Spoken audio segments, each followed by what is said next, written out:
no doubt, you are one of Israel's uh, investigating journalists. So I can ask you about how's how is it going with press freedom, regarding press freedom? Is there press freedom in Israel? Is there real democracy?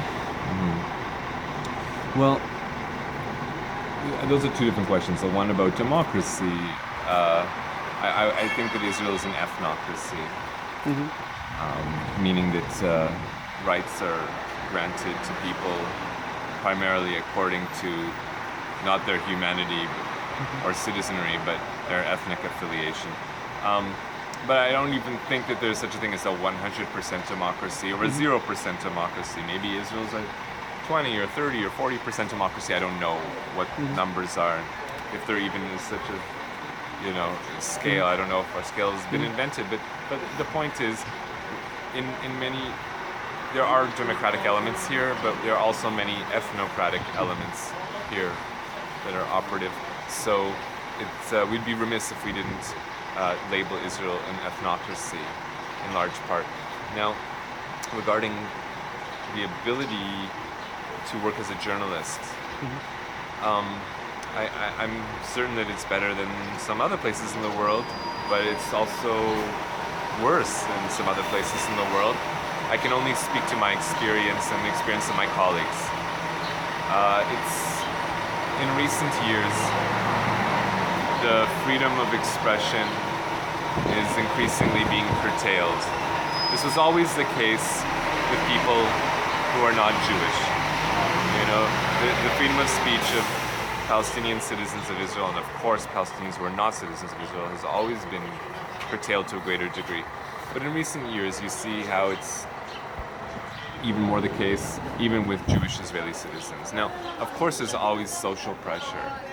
People are afraid of saying stuff that's going to break social boundaries. But in recent years, you have increasingly the Israeli police and the judicial system cracking down and limiting the space that journalists have to describe what's happening or even express views. So, for example, in recent years, the government has instituted a law called the anti-boycott law, where if you can call for a boycott, but if you call for a boycott of companies that operate in the West Bank, or companies that operate in any specific part of Israel, because that whole region is under occupational government.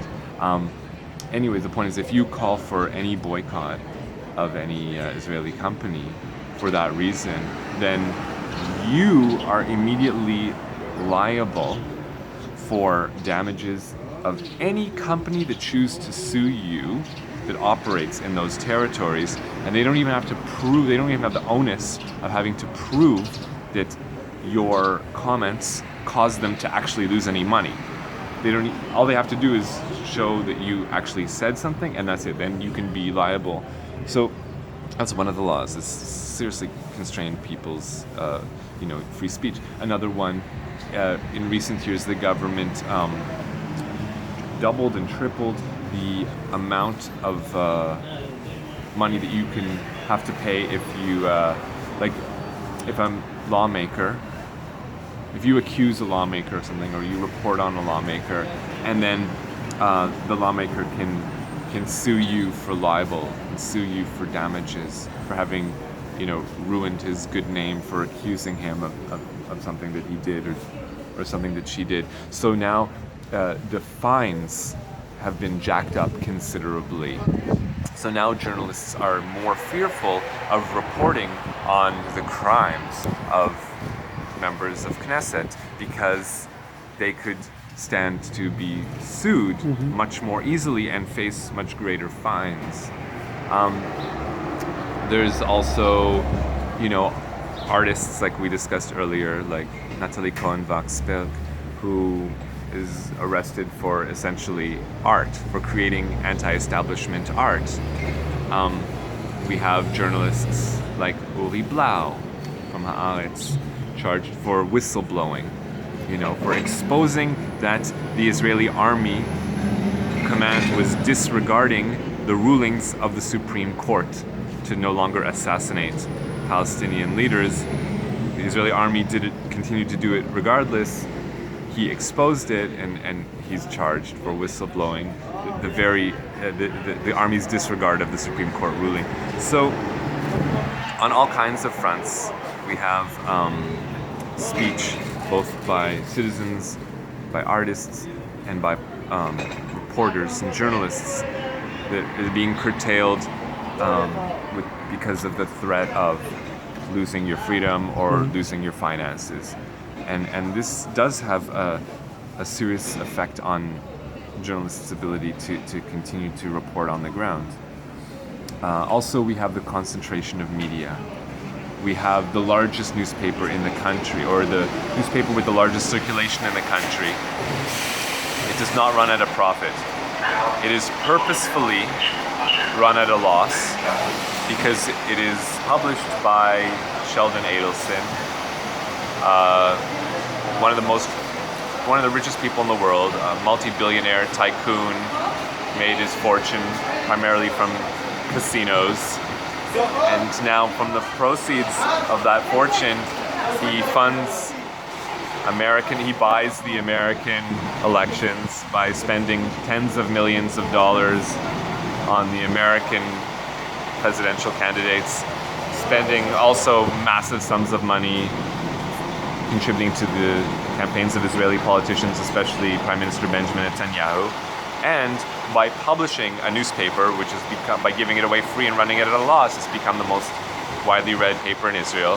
What's the name of the newspaper? It's called Yisrael Hayom, Israel Today, and it consistently, supports the Netanyahu government and Netanyahu personally, and so in this way, the entire discourse in the country is being completely distorted by this rich jerk. Now, the worst thing is, on one hand, the government is passing regulations in order to limit contributions from foreign countries. Like, if there is a left-wing group that monitors human rights violations in the territories and they receive contributions from European nations, then the government is trying to strip them of these contributions, or